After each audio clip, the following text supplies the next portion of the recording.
All right, camera's up and running, so let's get down to work. But we get down to work, first of all, by talking about something not even in the room or in the Torah.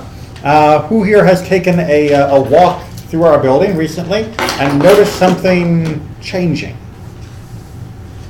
The social hall, exactly. Thanks to a very generous gift by the Roth family, the social hall is being renovated, quite extensively actually. The whole ceiling is going to be redone so that we won't have that warehouse store look. And then the whole floor will be done in sort of part two. We have to straddle a bat mitzvah celebration, so we don't want to have the entire thing off limits when we're celebrating a bat mitzvah. That makes it a little bit cramped.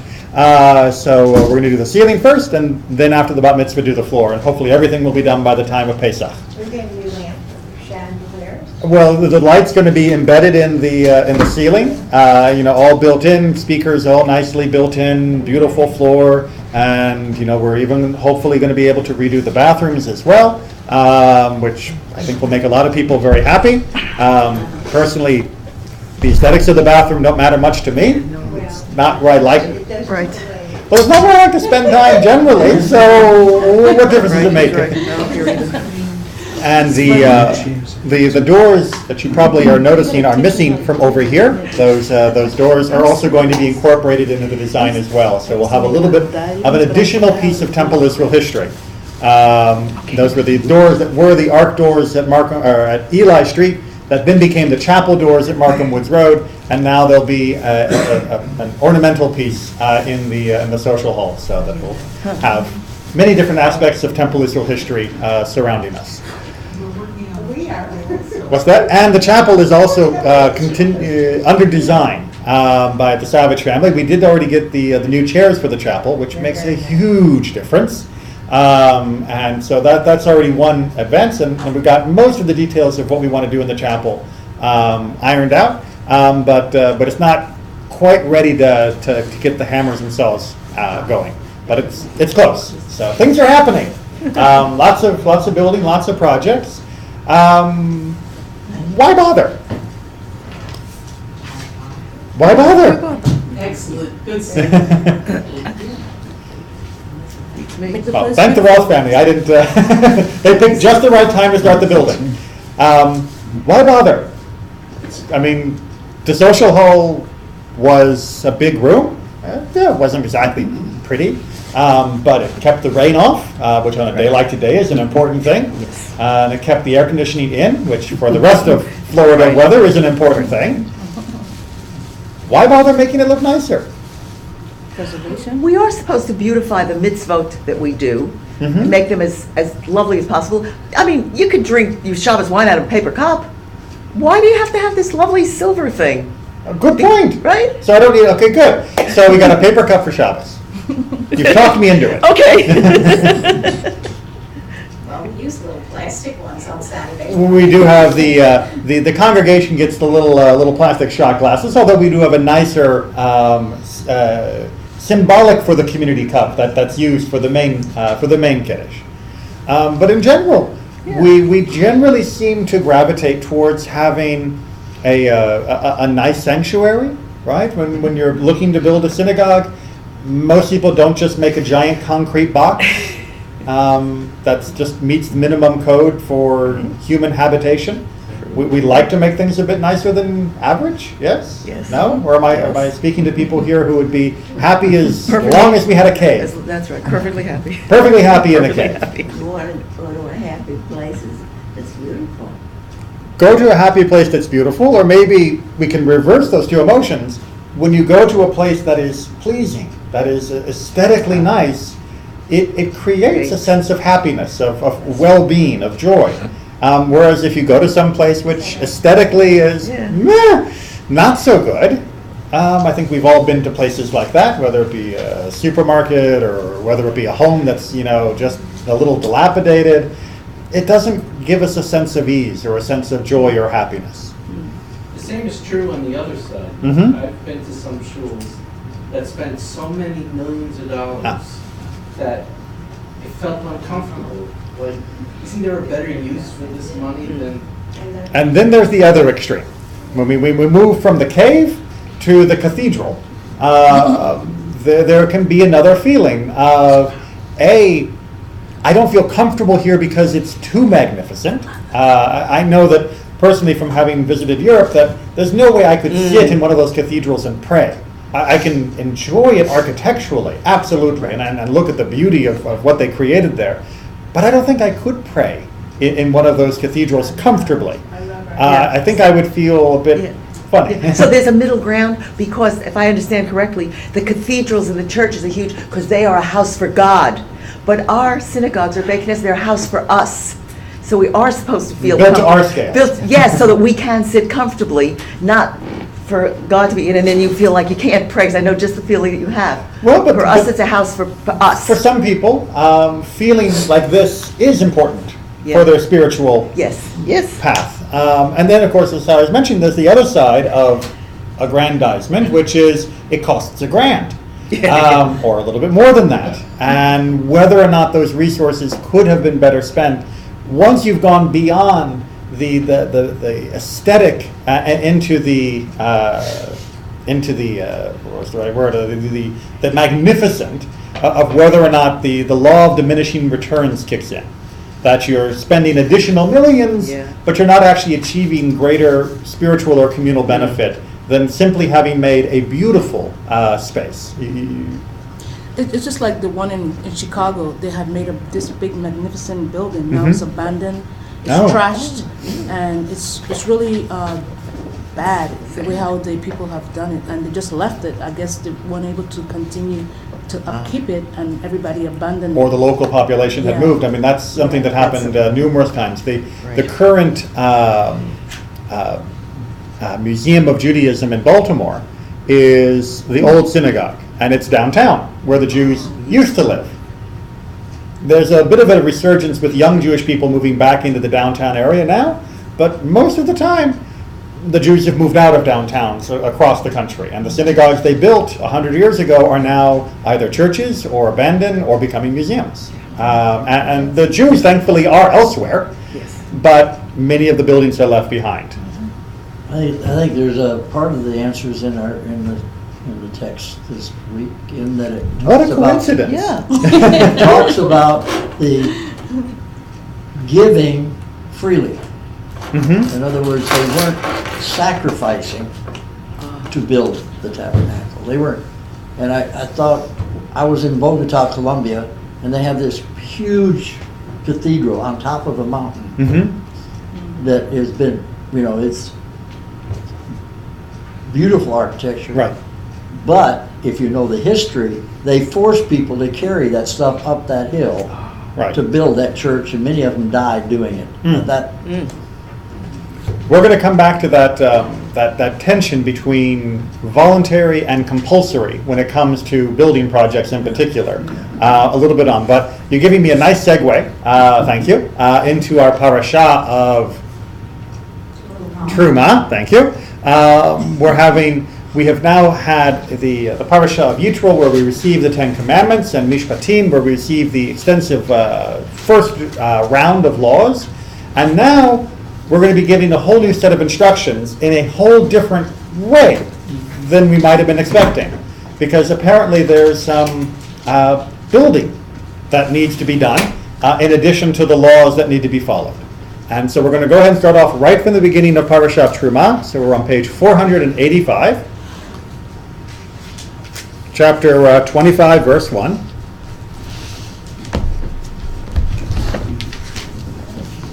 Any volunteers to give us a little bit of the English of the Torah? Edie, thanks. Starting on 45, the Lord spoke to Moses, saying, "Tell the Israelite people to bring me gifts. You shall accept gifts for me from every person whose heart so moves him." All right, we're going to pause real quick there, because it's a little bit of a more complicated Hebrew sentence than the translation makes it out to be. As we've talked about before, translations often are trying to help you understand a sentence. That's what translations are for. But in helping you to understand a sentence, they'll pick one interpretation or another because they've got to. They can't translate the sentence 5 different ways simultaneously. whereas we can have 5 different commentaries on a sentence simultaneously. So if you look at the Hebrew, the beginning part is all the same about talking to the children of Israel and say to, and do this where it should be vayikchuli. Now, the root for that is to take. So take for me Terumah, gifts from everybody whose heart so moves them. How do you take something that's given voluntarily?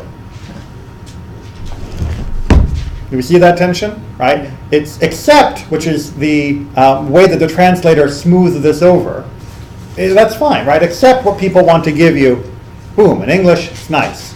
But take from everyone. Take it. Whatever they want to give. Well, if I'm giving it to you, you can't take it. Right? You didn't steal it from me if it was a birthday present. How do we differentiate between donation and taxation? And this is like saying tax from everyone what they want to give. Is that a tax? No. Or is that a gift? And this tension is going to be what we'll be wrestling with as we go through our commentaries later. So I just wanted to get this out of the way, but let's hear a little bit more about what's actually being taken, given. And these are the gifts that you shall accept from them: gold, silver, and copper, blue, purple, and crimson yarns, fine linen, goat's hair, tanned ram skins, dolphin skins, and acacia wood, oil for lighting, spices for the anointing oil, and for the aromatic incense, lapis lazuli, and other stones for setting, for the ephod and for the breastpiece. And let them make me a sanctuary, that I may dwell among them. Exactly as I show you the pattern of the tabernacle and the pattern of all its furnishings, so shall you make. Okay. God's wedding registry. But it's, he didn't go to Bed Bath & Beyond for his registry. He went to Neiman Marcus. He went to Tiffany's. you excuse me, we want gold, silver, and copper? Yeah, not a lot of copper and gold and silver mines in the middle of this wilderness. You want dolphin skins? Well, tachash is a bit of a slippery word, pun intended. Thank you. To try and nail down. There are a lot of different traditions of what that might be, and JPS is picking one interpretation, but it's definitely probably a rare type of animal skin. And all of these specially dyed wools, right? Remember, you don't actually find blue, purple, and crimson sheep. So that means not just that you get the wool, but you have to use what in those days were often very rare and expensive dyes in order to make the wool those colors. And then oil, obviously, is going to be coming from your olive presses, which you don't have a lot of on your middle of the nothing. And the spices as well, and all of this. And then special stones that are going to be used for the breastplate and whatnot. This is not a simple list. God didn't say, build for me a sanctuary and just whatever you got, that'll be fine. He said, build for me a sanctuary, build for me this mishkan, this tabernacle, and here's the shopping list, because it's gonna look nice. What do we think? Mary, you look like you're... I'm surprised. They're surprised, because... I know what it says. Wait. But We read this every year, so I know there are no surprises in the chapter. But that God would request or even demand that it be done this way. does God like bling? Right? Is this Yeah. the equivalent of, if you want to marry me, Yeah. I want an engagement ring with a carat, that's of such caliber. The whole, what is the And rule a of- beautiful wedding, and yeah. I want the dress with the crown that goes What's with the it. rule of thumb for the wedding, for the engagement ring, of how many months' Oh. salaries it's supposed to be? Oh, I didn't No, know. have you never heard that before? No. It's Oh, the yeah. big one-piece diamond. What's that? It's the big one-piece diamond. I know that there's actually supposed to be a rule of thumb where it's 3 months' salary. Thank you. Oh, is it? Oh. That the engagement ring is. Before taxes. Yeah, before taxes. Very, very important. Before taxes. But the engagement ring is supposed to be a 3-month salary ring, which is, I'm working a quarter of the year to put this on your hand. is rather surprising, yet there are people out there that are adamant that if you're going to marry me, you will show A, that you love me that much, and B, that you're able to manage your finances well enough that you can do this, or at least C, go into obscene debt. One of those three are the options. And Miriam's right, it does seem a little surprising that God would have a fixation on these material objects. That God would be saying, I want gold, I want silver, I want copper, and over there I want this, and over here is going to be the DJ, and back there is where we're going to have the limbo bar, and I want to make sure that we have a slushy bar over here. I mean, it's, like designing the wedding party or the bar mitzvah party, and it's just, okay, yeah, let me check my wallet, but that's a pretty hefty list, God. But it shows how important God is to us. It's not just a casual thing, oh yeah, any building, fine, a shack. If somebody is really important to you, to us as the Jewish people, we want to show that. And besides, it will also remind us of how important, in case we forget. They took us out of Egypt, and this will be a reminder to us as well of the importance of this relationship over all others. So we want to show how important God is to us. Yes. But we didn't write the list. Well, we don't know enough yet to know how to show important that we're God says, I know you love me a lot, but you're not that bright. So let me tell you how you show your love. Well, you've been slaves in Egypt. All you ever saw was animals being sacrificed. How would you know anything? How would you know anything? And all they did in Egypt was have gold and silver and copper and fancy stuff. So I want you to duplicate that for me? Until I don't need it anymore. Until you don't need it anymore. I mean, until the Mishkan gets replaced. Or the Ben HaMikdash, which is even fancier. Until the temple is destroyed, because I think God didn't think we needed animal sacrifices anymore, so He allowed. We'll come back to that in the long run. Right. But let's work with our buildings in the meantime, which stood for 1,000 years. We were slaves last week. We don't know. All of these materials were stuff that they brought out of Egypt. Presumably, the materials that are listed here, despite their rarity, were part of the parting gifts that the Egyptians gave to the Israelites when we left. Certainly that's how the Midrash reads it, or that they were prophetically pre-prepared prior to the leaving, so that we would know that when we left we would need certain types of wood and things, and therefore we stored them up before we even began our enslavement. So that's nice. But still, God wants all this stuff. Because that was something for them to be a reminder of what was happening then. Mm-hmm. And it could be that God wanted us to not only see the beauty of what He is going to do, but what they came from. Mm-hmm. But who's it for? For Him and for us. For us. I mean, does God look at the Mishkan and say, wow, that's a very fancy tent? I mean, is God pleased by the bling? I don't think God could care less, Right. to be honest with you. He cared enough to make the instructions and put it in the Torah. Because God knew that we cared. Last week, remember, He gave us female servitude, which was important at that time to get us to where we needed to be. I would suggest that this sanctuary that God will dwell among us in is very much the same thing. What it looks like is not important to God, but God understands perhaps that at that point in our development as a people, having a sanctuary that is jaw-dropping when you walk in is important. So if I'm reading you right, what you're saying is that just as the bride may not demand on a 3-month salary engagement ring, and just as halakha allows us to get married under the chuppah with a ring that's worth a pruta, which is a pittance, it's actually a pretty good assonance for the English and Aramaic, the guy who shows up with the tin band that he clipped out of a can from last night's bean dinner, and sort of just wrapped it up to make it for a ring for his wife, he could get married with that, and she probably would still accept him. But what would he think about what he had done?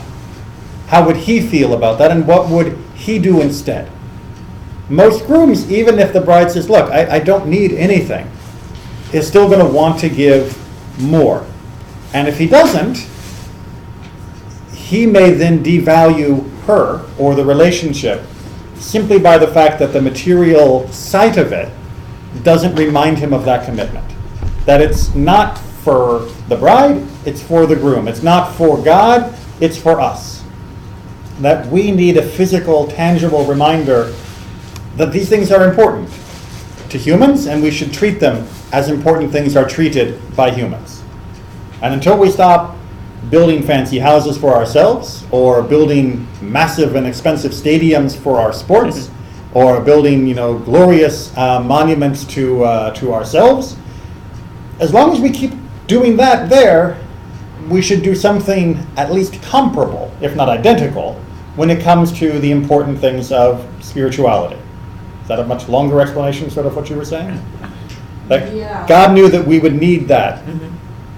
I think that that's true. In fact, I think what Harriet said at the very beginning of the class, it certainly resonated with me, that, look, in Maryland, where we live, at the kosher... Up north. Up north, up cold north. At the kosher supermarket, every afternoon, they make an announcement, mincha is taking place, come to the bakery department to daven mincha.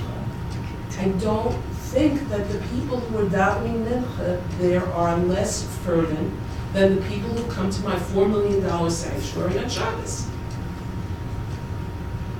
They don't need it. That's not bad. Right. But many people do need the $4 million sanctuary. And I think that's why it got built. All right, so let's take a look at how our tradition has wrestled with this and our other major building project that we get to read about in the Haftarah for this week. So we're going to be looking a little bit at that as well. All right, so English reader. Edie, do you mind keep going so I don't have to fish for another reader? Okay. All was given voluntarily. Each person gave what his heart inspired him to give, except for the silver, which they gave equally, a half shekel for each individual. We do not find throughout the entire work of the Mishkan that more silver was required, as it is said. The silver of the community census was a bekel per head. The rest of the silver which was given there in the work of the Mishkan, sorry, I left off the end. Voluntarily, they made into service utensils. Okay, so what Rashi is trying to do here is reconcile that incongruity in that early verse that I pointed out about taking and giving. And he said, yeah, most everything was given voluntarily. The silver, that was a tax. The silver was taken at an equal amount per person. And that was used for the Mishkan. And every other type of silver that people wanted to get, or give rather, that was given voluntarily, but that wasn't used to build the Mishkan, that was used to make the utensils, to make the items that were used in the Mishkan, not the building itself. Following that distinction? Right? So most everything was given voluntarily, but there was a minimum tax of silver that was equally shared by everyone in the community. And additional silver was also voluntarily given by people who could or wanted to, but that silver wasn't used to build the Mishkan, it was used to furnish the Mishkan for the less necessary items. Following that? Okay, so he neatly tries to put it together that we give and we take. Onward? In future generations, if one of the vessels is lost, or when you make the vessels of the temple, such as the tables, lamps, wash basins, and vases that Solomon made, you shall make them according to the pattern of these. All right, so we're going to have a need to duplicate these things eventually. It may never have occurred to you, but the Mishkan was over 400 years old by the time the temple was built. Things wear out. Things break. And what the Rashi's pointing out here based on the Talmud is they fixed things. They would replace things that needed to be replaced. But they would replace them with identical copies of the original. They would be duplicates. But that meant that there would be an ongoing necessity of gathering funds and building things. And how would you do that? Well, at least according to the Targum Yonatan, And not by force. this was all given willingly, and even the silver half shekel, because it wasn't forced. It may have been required, but no one came around with a stick saying, so we got this Mishkan project, and I see behind you through the doorway that you got some lovely silver candlesticks on that shelf, where you have a nice gold goblet over there. That would be really helpful to the cause. According to Targum Yonatan, this whole first line in Terumah is to try and say that nothing in the Mishkan was built with force. That even that which was required was not extorted, was not taxed in the sense that we think of taxes in the U.S., where if you don't pay your fair share, then you will serve time for your fair share. That there would be a legal comeuppance, there would be a punitive retribution by the powers that be. And Targum Yonatan, the translation, feels that the implication that there was no force is essential to understanding this verse, lest you think that there was any coercion involved. Make sense? Maybe? Yes? What's the logistics here? God is communicating this to Moses. Correct? And then Moses is communicating it to the people Correct. On a hourly basis. Like God just said something to Moses, and then Moses says. We're actually going to get to that question a little bit later on the backside. Don't turn the pages over. On the backside. But yes, there is a bit of a question of when did Moses get these instructions, and how were they delivered? What would the difference make, just out of curiosity? Yeah. I'm just curious about what's being said and the people listening to Moses, because they're not hearing this directly from God, and they're scratching their heads and saying, are you sure you got this? You sure he said dolphin skin? No, we don't. You want to double check that one? So it's the question of, were the people sent to the supermarket with a shopping list, or were they sent to the supermarket with a Bluetooth earpiece? Yeah. And Moses saying, hold on, God says he wants something else. What was that? Yeah. He says he wants strawberry yogurt. That'll be in the back. Oh, wait, yeah, rye bread too, rye bread. Calling out as they're shopping, or did they have the list and then they knew what to get? We'll come back to that question, but hold on to it. And I think you may be hinting at possible concerns, not that you would ever think, that the people might wonder, did God want this or did Moses want this? Moses says he wants all of this stuff. Moses wants gold and silver and okay, yeah. And whose tent is this being used in? Luckily, it's not being used where Moses lives. So he's off the hook for taking too much for himself. I think I understand now what's going on, because it's just like us. Like when we go to the store and we buy something, we want something to last. We don't want to have to keep buying the same thing over and over and over again, because if you pay like cheap for the stuff, it breaks and then you have to go buy something else. So I think that's where God wants us to have this buy stuff cheap, a little bit. pay twice. Yeah, that's what Something I'm that'll thinking. last. Yeah. Right. Make it last. And it is important to remember that gold and silver in particular were not just considered pretty metals in the ancient world. They were also not prone to rust and to deterioration the same way that other metals would be. Gold in particular was considered almost supernatural in the way that it didn't rust or even very much tarnish with regular use. Silver a little bit more so, and copper a little bit more so still. But one of the reasons gold was prized was for precisely that reason. And that's also one reason why it was used for coinage. Because an iron coin, after a good strong winter, is going to be a lot smaller because it's begun to rust away, whereas the gold coin isn't. People dig up gold coins regularly from 2,000-3,000 years ago. Not as regularly as I'm sure as we'd like. And they're still perfect. They're just as they were when they were put into the ground. So it is definitely a utilitarian idea, even though for us it strikes us all as bling. That there's definitely some practical architectural reasons why you'd want these materials. Okay, but let's compare this to another major building project. And King Solomon raised a levy out of all Israel, and the levy was 30,000 men. And he sent them to Lebanon, 10,000 a month by courses. A month they were in Lebanon, and 2 months at home. And Adoniram was over the levy. All right, so this is from our Haftorah for this week's parasha. What's a levy? tax. A tax. But what kind of tax are we talking here? Conscription. Forced labor. When Solomon built the temple, it was with forced labor. You've got a month that you're going to go serve. And you're going to be up in Lebanon cutting down trees or quarrying stone or dressing stone if you have the skill. And you'll work 1 month and then you'll get 2 months off. And you'll work 1 month and then you'll get 2 months off. And we're doing this until the thing's built. I would point out before this, and Kings points out, Solomon and his kingdom, there was peace now. Mm-hmm. Peace means all of these men who have been fighting, they had a lot of time on their hands. Absolutely. Time for Torah. Time for doing other things, not for going chopping Lebanese trees. Time for serving the community.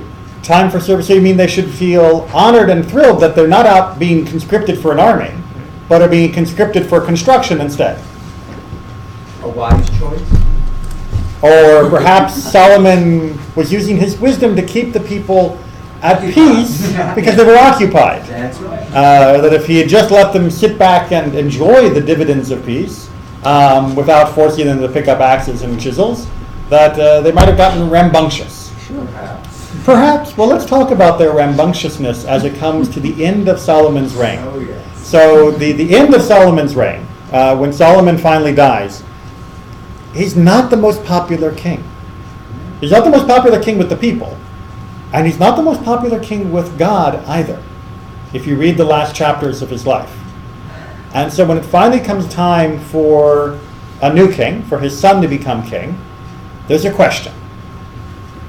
The whole assembly of Israel went to Rehoboam. That's Solomon's son, who is now the new king of Israel. And said to him, your father Solomon put a heavy yoke on us, but now lighten the harsh labor and the heavy yoke he put on us, and we will serve you. Rehoboam answered, go away for 3 days and then come back to me. So the people went away. All right, so you want some time to think about this. They say, your dad, may rest in peace, he worked us pretty hard. So how about if we have a break? How about if we change that arrangement? Then King Rehoboam,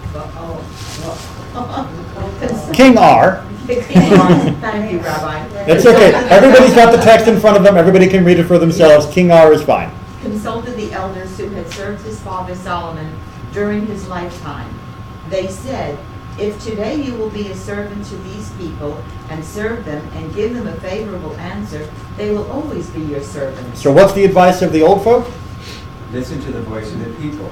Listen to the people. Which is what God told Samuel before he even got it. Listen to the voice of the people. Humble yourself to these people, even if it means you feel like you're acting like their servant.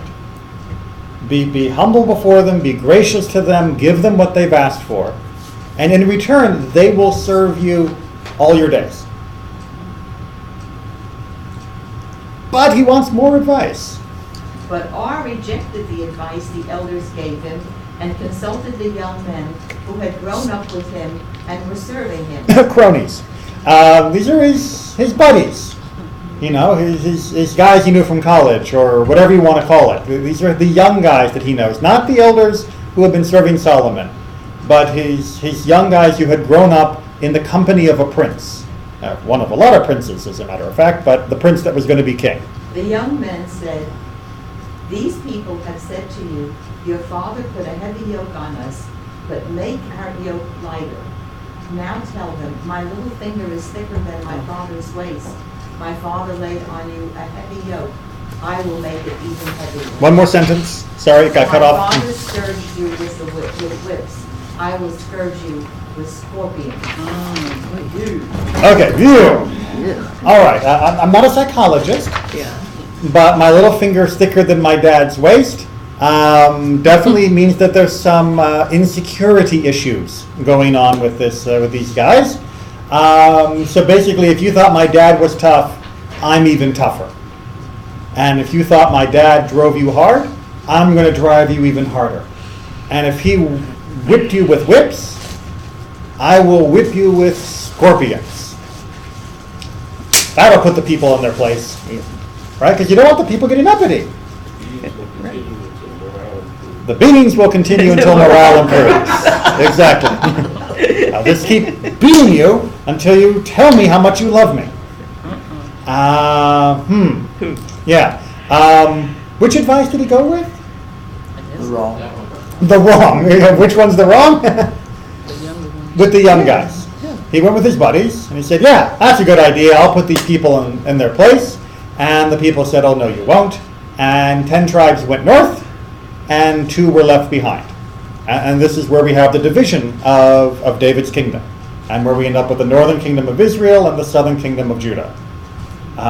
And eventually, of course, this is the step that will lead us towards the destruction of the first temple and the Babylonian exile, the loss of the 10 tribes to the Assyrian destruction.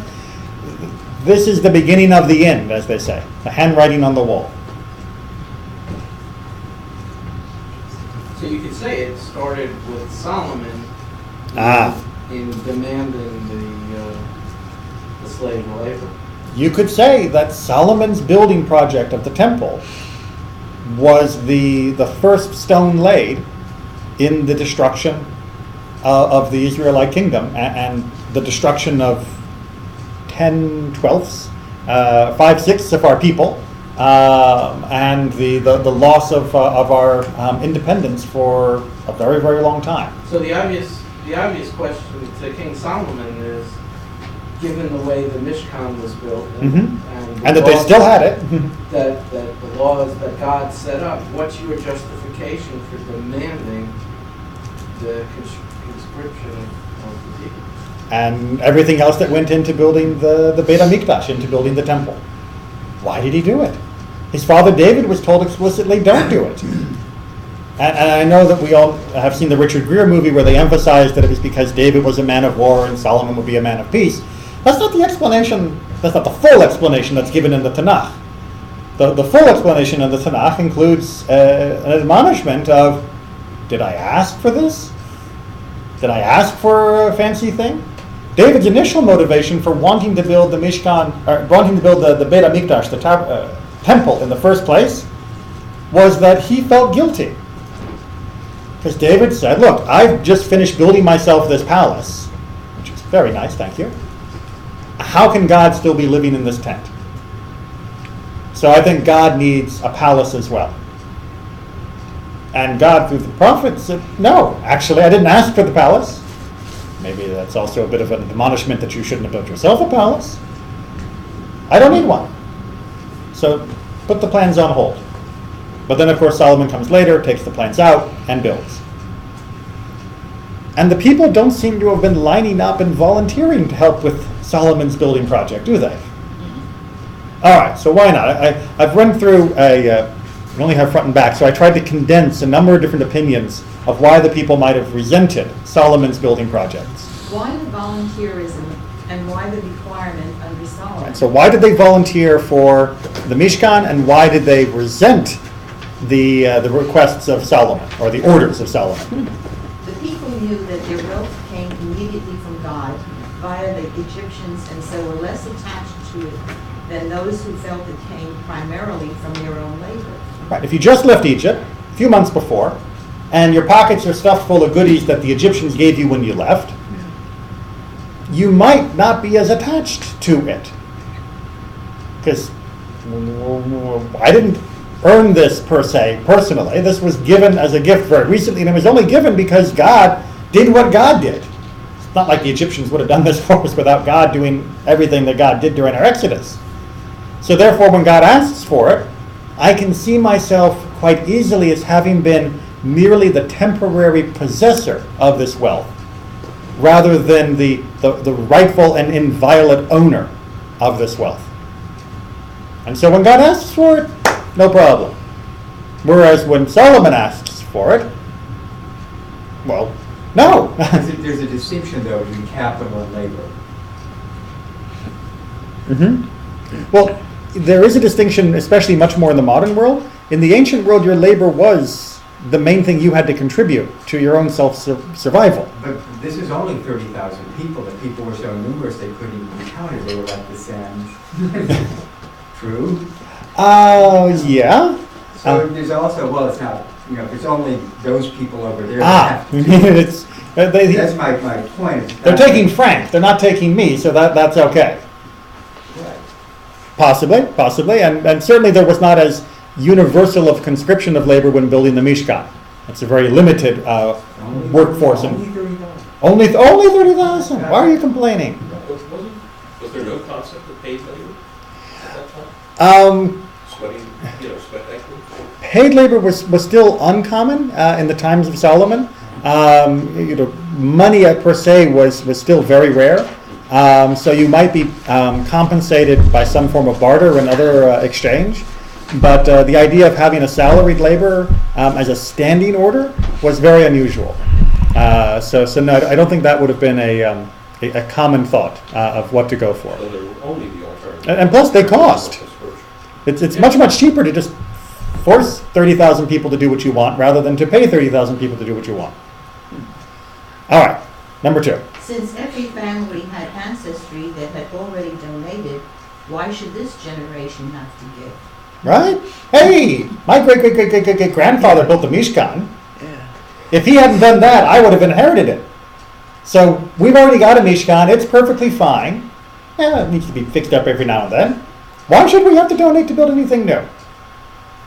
Because when one generation makes things possible for the next, it behooves that generation to make things possible for the generation that comes after them. Explain the word behooves in that sentence. Yes. How does it behoove me to make sure that my children or grandchildren have things as good or better than I did? How does that make my life more comfortable? Oh, I don't know that it makes it more comfortable, but Well, it's what other measure is there? the right thing to do. Ah, Reduction of guilt. reduction of guilt. Well, I've been accused of being the Southeast dispenser of Jewish guilt, so. I think you're in good company. I don't think you do that solo. So, but there is definitely a notion that many people, I'm sure many of us in this room, feel intimately that I have an obligation and I have a responsibility and I have the privilege of continuing to move forward what has been passed on to me. Has anyone ever seen like crowd surfing? Crowd surfing. Oh, yes. Oh, yeah. Wrong generation. Okay. Right. So you go to a concert Yeah. or watch a concert on YouTube, Right, they jump down. and there's the whole group of people all standing right down, right? Yeah. And somebody jumps out Yeah. into the crowd from the stage, Right, and they catch them, and they pass the person along by their hands. right. Yep. You guys never seen this? Yeah. Right? What happens when it reaches the edge of the crowd? Drop them? Falls on the floor. You go, thump. Ideally, they let the person down gently. But if you reach an area where no one is willing to do this, Yeah, they- and just stand there, you're mean, yeah, and the person's going down. But it takes one person passing it to another person willing to hold on to it that actually allows the person to keep gliding along, to keep moving through the crowd in that way. And it's light work when done that way.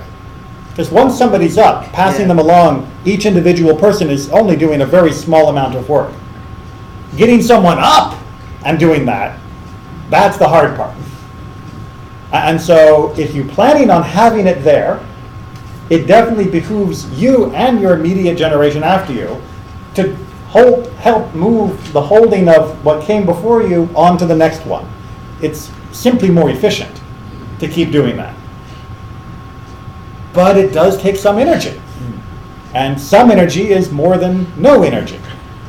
And so people who are only interested in the how does this benefit me right here, right now, and is that sufficient for what I'm paying for my exertion, may come to a different calculation. So you know what? Not worth it. Let someone else carry it. But that's not exactly what we're talking about here. I'm sorry, I don't know your name. The woman- Edie at the end. Edie. I think what Edie was speaking about, and what I thought we Mhm. started speaking about, was not continuing on a, everybody should hold them up at the same level, but that it should improve in the future. That continuity means change for the better, involves change for the better. not merely maintenance. And definitely, I think that that's another level of helping people to understand the opportunity and the need and the behoovedness that goes into it. But it's a harder sell for many people, because people's ideas, both ancient and modern, tend to be fairly narrow of what can I afford to do right now, and what will I get from it, and is what we have right now good enough? That sounds very much like what's the least I can afford, what's the least I have to give now? Well, of course, because I don't know what other things I might have to do. Why would I want to donate to the building of the temple when we've got a perfectly fine Mishkan, or mostly perfectly fine, and I don't know whether there's going to be a drought next year? So if I take anything out of my stores to make for the donation, I now have less that I might need at some point in the future. So it's exactly the least that I need to do, because I don't know what I might have to do in the future. Or a more positive way of looking at it is, I've set aside a sum of money for charity. And do I want to give that to the shul in order to beautify it? Or I'm going to spend that money anyway on charity, do I take it and do something that I think will have a better use for society? A good question, and one that everyone should wrestle with. Hopefully it's not an either-or question when we come to that, but definitely when we're doing allocations of tzedakah on a day-to-day basis, that is part of the calculation of how much do I give to the shul for this type of project, that type of project, and this, and how much do I do to other causes outside of a synagogue that do X, Y, and Z as well. And those calculations are very important. All right, let's keep going because we're running low. The generation of Exodus had no symbol or focus for their community, whereas the generation of Solomon already had the Mishkan, a capital city, a kingly palace, and more. Right? Solomon was building all over the place. And his father David had done an awful lot. And of course the Mishkan was already there. What do we need? One more thing. Yeah. Right? Do we really need another expansion to the building? We've got enough. We've got plenty. It's not necessary. Whereas the poor Exodus folks, when they left, they had some animals, they had some tents, and they had themselves. And they had nothing that was shared. When they left Egypt, they had a shared experience, but they had no shared communal property, no shared communal focus. It was just them and them. And so building the Mishkan probably served as a very important focus for that community, and something that they could all feel they contributed to and they all shared in. And that is a very important feeling. Onward? All the people would live around the Mishkan, but the temple would be in Jerusalem, and thus far from most people. They would only see it when they went for the Chagim, Chagim. Yeah. the festival. The temple might have been seen as one of more of Solomon's extensive building projects, rather than a truly sacred goal. All right, and of course there's also that question of, just like people might have wondered, so Moses, this gold, it's going for the Mishkan, right? Not for your bathtub. People might have also thought, this temple, this is because God actually wants us to have this, right? Not just because Solomon wants us to have this. And that may have been a very important question that people were asking. But the centrality of Jerusalem compared to the centrality of the Mishkan is also a very important distinction. The people who use something see the value in it. And the people who don't see less value in it. So the people that were going to see the Mishkan built within eyesight of their community there in the wilderness, they probably felt an intimate connection to what that project. Whereas if you were some guy taken from up north in Israel and had to go further north into Lebanon to cut trees, you'd see the Beit HaMikdash 3 times a year if you were lucky. Possibly less, depending upon circumstances. Is that really worth, a month of your life every 3 months? It's kind of steep. Why don't you have the Kohanim go do it? They get to be in the Mishkan every day. You know, let them go cut trees. They're the ones using it. And we see a similar attitude in the modern world, of course, to many Jewish institutions or secular ones as well. Right? Why should I support a school if I don't have school-age kids? My kids aren't in school. My kids are, but I'm speaking hypothetically. Or even more, if my kids are in private school, why should I support public schools? I'm already paying for my kids' education. Why should I pay for your kids' education? You pay for your kids' education. Because somebody paid for yours. Maybe. Maybe. But if I come from a long line, which I don't, of privately educated people, does that mean I'm off the hook? No, I don't think it's a fair analogy, because all of society benefits from a well-educated society. Mm-hmm. Everyone's standard of living goes up. And so like us, people without kids benefit greatly when there's a quality education. So can't we say the same for the temple? For the Temple of Solomon? Wouldn't everybody, whether you even lived up in the Galil, wouldn't you benefit with a temple in Jerusalem as opposed to a Mishkan? No, I think one goes too far. I keep on going back to what early Samuel, when Israel demands a king, and Samuel warns the people, you know, if you have a king, he is going to appoint your sons and daughters to these. He is going to take all this money for what he wants. And the people wanted to be like the other. Yeah. And here we have another instance of all these other people. They have kings. They have temples. They worship their gods in these fancy buildings. How do you show that you've made it? So perhaps there's some of that going on too, through this whole, look at what they are doing. Which is, and again, and Samuel warns them, beware of this wickedness, that because you are been set aside to do things differently. Well, and the question that you're raising, the possibility that the temple was being built, maybe even with the people's consent, although they didn't like as much work, because it meant they got to be like the other nations. You know, if you want to show that you're a real up-and-coming civilization, you get yourself a king, rather than these Shoftim judges people. You get yourself a capital city, rather than these little tribal things. You get yourself a place of worship that is magnificent and shows that you can command the allegiance of everyone and what you can do cooperatively in a physical monument to your unity as a nation. And then you can be like everyone else. There's that possibility. But then the question becomes, well, what was the purpose of the Mishkan if not that? Right? Wasn't the Mishkan trying to do the same thing? Wasn't it symbolizing the same thing? So why not embellish? Doesn't the Lord test the righteous sometimes by giving you exactly what you ask for? God forbid. All right.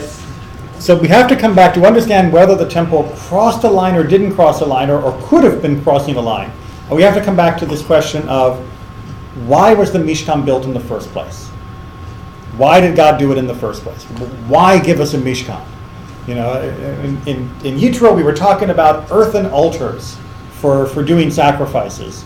Why all of a sudden do we need to have this elaborate apparatus that surrounds the altar?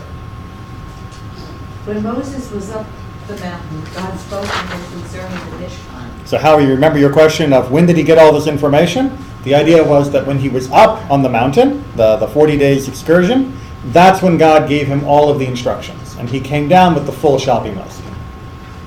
Why? So they would make the Mishkan so the Shekhinah would dwell there. And there God would speak with Moses, and he would not ascend the mountain. So why, according to Ibn Ezra, and based on many other previous commentaries as well, why the Mishkan? Make it easier for Moses. To make it easier for Moses, he's, I'm 80 years old and schlepping up this mountain. Well, are they going to stay at the mountain forever? Is Mount Sinai even within the borders of Israel as defined by halakha? No. So what's going to happen? It's a reliable place for the presence of God. It's a reliable, I'm just going to add another word. Movable. Exactly. Portable. The Mishkan is us taking Sinai with us. Yeah. And anyone who seeks God, who chooses, who seeks God. And seeks that experience, that encounter. And has that opportunity no matter where the people have settled. right? Because we're not going to be at Mount Sinai forever. But we wanted to take the experience of Sinai with us. And we needed something to do that. We needed a place to be able to recreate that experience of place, of encountering God. It will happen soon enough in our history that without the place, we will have a way for people to look, to seek God.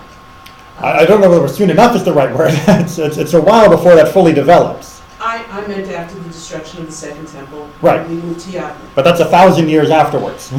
But in our history. In our history, yeah, that's only the first third. Exactly. It's like adolescence. Exactly, right. And indeed, perhaps a good way of looking at this is that the Mishkan was an adolescent phase. And the temple was all the more so. That there was this feeling of a dependency on the location as being absolutely essential to be able to stay in contact with God. Because it takes a long time before we completely understand the incorporeality of God. To completely understand God's here, and here, and here, and there, and there, and not there, because there's no way to actually touch or measure or feel or with a microscope, or it's not going to happen. It's a long process before we truly internalize that we carry God. Right? If you looked very carefully at the verse on page 487, it's verse 8, very, very, very, very famous line, quoted in many, many sanctuaries and buildings around. It says, we'll do the English because the English actually works with this, and let them make me a sanctuary that I may dwell among them. It actually says bitocham, which would mean in them, right, amongst them. What's unusual there about pronoun choice? Not it, but them. Not it, but them. You would think, build me a mishkan so that I can dwell in it. That would be the expected pronoun, right? Make it for me, and I will dwell in it. Right? It's called the Mishkan. It's called the dwelling place. So therefore, I must be dwelling in it. No, says the Torah. Takes us 1,000 years to figure it out, but no, says the Torah from day one. God doesn't dwell in the Mishkan. God dwells amongst the people whose hearts are turned towards the Mishkan. But they needed that Mishkan to turn their hearts, to focus themselves. And they needed it to be resplendent in order to focus themselves and to turn it. It's like when you are conditioning a small child or even a pet, you want to associate God with good things. We give children food and sweets when they learn their first words of Torah. We take a pet if we want them to associate good things with the person. We give them food or treats with whatever we want to associate with goodness with the pet. God wanted us to associate goodness with God and God's presence, so he gave us a very attractive object that would build that association in us. But the object was not meant to be a replacement for that connection to God. It was meant to be a continual reminder of the opportunity, so that we wouldn't forget it was possible and think we had to go back to Mount Sinai to have that experience. And since Sinai's not here, I guess I can't.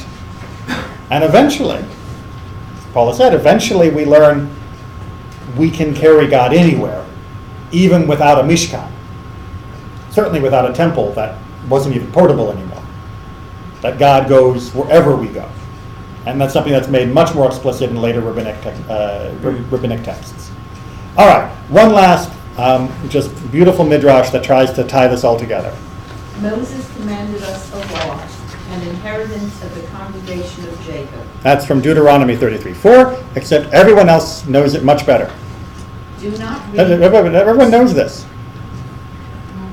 Kehilat Yaakov, Morasha Kehilat Yaakov. This is the song that we sing, after we do Vizot HaTorah, right? Torah, Torah, Torah, Torah, Torah, Torah. This is the quote. When you're singing that, you're quoting Torah. And I'm giving you something new to think about while you're singing it, Do not read inheritance, but which is rather morasha, but rather mi'orasa, which you can hear the connection, right? In the Hebrew, you can hear the connection. Betrothed, engaged, right? That's what betrothed means. It means engaged, as it says. As it states in Hosea, I will betroth you to me forever. I will betroth you to me in righteousness and in justice and in loving kindness and in compassion. Familiar phrase as well? If you like to fill. If you are wearing tefillin, this is what we say when we are doing the final wraps around the hand. So that we will be betrothed to God. We will be engaged to God through these things. Our commitment to be married will be bound by these values. Okay, so you have to remember, when we're lifting up the Torah, we are imagining ourselves not just inheriting the Torah, but we are wedded to it. We are engaged to it. Actually, engaged is the better word here. Because what comes after the engagement? Marriage, the actual wedding. So let's get to the second half. When the Chatan wishes to visit the Kalah, he must visit her in her father's house. Right? Anything else would be improper. Forget what you think you know about the 20th and 21st centuries. When you are going to visit your bride-to-be, you visit her in her dad's house. Because anything else would be improper and implying hanky-panky. Thus, and Moses went up to God, and the Lord called unto him out of the mountain, saying, Thus shall you say to the house of Jacob, and tell the children of Israel. Right? So that's our engagement. Where does Moses go? Up the mountain. He's going to his father-in-law's house. Because we only are engaged. But the giving of the Torah was nisuin, so now the couple is married. But the Chatan no longer needs to enter his father-in-law's house to visit his beloved. Rather, she lives with him. Thus, after the giving of the Torah, we see, and let them make me a sanctuary, that I may dwell among them. once we got Torah, we were married. We weren't just engaged anymore. So we didn't have to go up Mount Sinai to visit. Now we got to be with our bride 24/7. But of course, that means we have to have a place for our bride, right? You gotta have a home to have a family. And the home here is being represented by the Mishkan itself. And this notion of being married to God, married through Torah, and living together no matter where we end up, is the underlying idea of why we would have a Mishkan in the first place, why we would have a sanctuary, why we would have a synagogue, and why we would want to make it nice, why we would want to beautify it. Extravagant, cathedral-like? No. As we can see, Solomon stepped over, perhaps not in his plans, but in his execution, in how he implemented what he did to build the Beit HaMikdash, and it backfired. It drove people away from God, it drove people away from the community. But to make something nice, as God designed the Mishkan, to make something nice, to make something pretty, that will inspire people. That will make people want to be a part of it, and people, by wanting to be a part of it, will want to be a part of what it represents. So, come back over the next few weeks and keep seeing the construction and enjoy the beautification. And remember, we're not making it pretty so that we have a pretty place. We're making it pretty so we will always think of our bride while we are in this place. Or groom if you'd like to swap the genders, that's fine. Thank you very much. Thank you. Thank you.